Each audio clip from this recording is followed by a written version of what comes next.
So the Polygon Collosus N9 has now become the bike that everybody is talking about when it comes to budget enduro bikes. This thing just dropped on sale for $2,799, which is ridiculous for the components you get on this bike. Now, Bikes Online did send me this bike, so I got a link in the description down there if you guys want to support the channel, but I'm going to be completely transparent with you guys, so I'm also going to cover 5 things that I would change right now if you guys purchase this bike.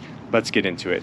All right, so starting off with this Polygon Collosus N9, what you got here is you got 170 mils of travel in the rear and 170 millimeters of suspension travel up front. So big, burly enduro bike that can definitely handle everything you throw at it.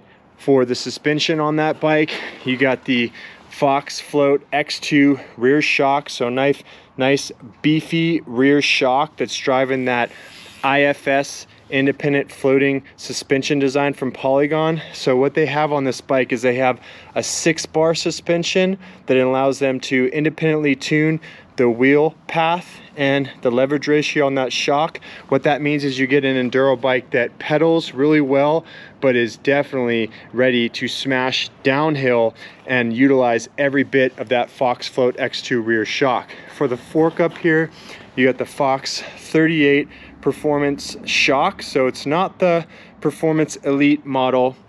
It does have the grip damper, so not the fancy Grip 2 damper, but I've actually found that this setting that it has on here with the grip damper is everything I need. And if I had the Grip 2 damper, I'd probably just be adjusting those compression settings to get it to feel just like this fork, because I really like the way this thing rides. It also comes with the Fox mud guard. So those are just the little touches and things you see, you know, when you buy this bike, especially at the sale price right now. You're thinking budget enduro bike, but this thing comes with some components and parts that go way beyond what you'd expect from a budget bike, especially with the Shimano XT components throughout. So it's got, you know, the full XT drivetrain with the cranks you can see right there, and even back to the derailleur and the shifter with that shifter with all those extra clicks up and down the cassette to get you shifting nice and fast. Now it does have the basic Dior level cassette, but I'm okay with that because that just means that this thing is made of solid steel. It's going to last longer and be that much cheaper to replace. Other things that I really like about this bike is I really like that color. I like that kind of military green. I love these chrome graphics, and I even threw in the Trail One stem and bars to go along with that, which I think looks pretty dang good. Now, I had no issues with the bars and stem that came on this. It even came with a nice short stem and a decent set of MV bars, but I just swapped this out because Trail One is supporting the channel, and I really like these Crockett carbon bars on here and that Rockville stem right there. The brakes comes with the SRAM Code R brakes, 4-piston brakes with the big, you know, 200 rotors front and rear. So definitely, you know, happy with those brakes.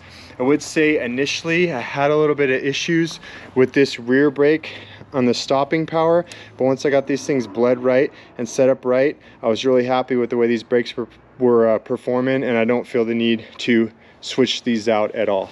So that's what I like about the bike. Now it's time to go over those 5 things that I would change if you guys decide to get this bike for yourself. All right, so the first thing that I would change on this bike if you guys got it is a dropper post lever. The original dropper post lever that came with this bike was just not performing well at all. I was having a ton of issues, got the cable jammed inside of it. It actually froze up on me when I was out on the trail, and I wasn't able to get the dropper post back down. So I swapped that out to the wolf tooth dropper post lever. Dropper post still doesn't come up as fast as I really would like it, but it works a lot better with that wolf tooth dropper post lever on there now, so that's definitely something that I would change out. Now the next thing that I would change out on this bike is tubeless tire conversion. This bike does come tubeless ready, so it's got the tubeless ready tires and tubeless ready rims on here, but it's got tubes in it, so definitely convert that to tubeless. Get yourself a set of Trail One tubeless valve stems. I got that discount down there in the description for you guys as well to help you out with that. When I was converting that to tubeless, I would also go ahead and change out the wheels and tires. So one of the big issues I have with this bike, I did some testing in the past and I put on lighter wheels and tires instead of carbon wheels and tires that cut the overall weight by about 5 pounds and made this bike ride so much better. So even though it's a very expensive thing to do, I would recommend changing out at least the tires to something a little bit lighter than these super gravity tires that are really heavy, and maybe even changing out the complete wheel set to get yourself just a lighter set of rims on there, and it'll make this bike perform a lot better. And the last thing, one of the issues I have with this bike and any bikes that come like this is it's got 175 mil crank arms on there.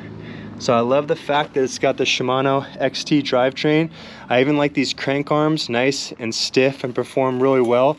But 175 mil crank arms, there's really just no need to have that long of cranks on this bike. So getting a little bit nitpicky, I probably would swap out those crank arms for at least, you know, 165s. You could maybe go 170, but probably 165s would be better for an enduro bike like this. So there you go, guys. That was a real quick down and dirty video on my Polygon N9 enduro bike back here. I am loving this bike. They recently dropped the price, like I said, so super good deal right now. If you guys want to support the channel, use that link down there in the description, and also leave a comment below if you guys got any other questions or anything else you guys want to know about this bike or the channel. Thanks for watching, and as always, get stoked, go ride, and have some fun, people.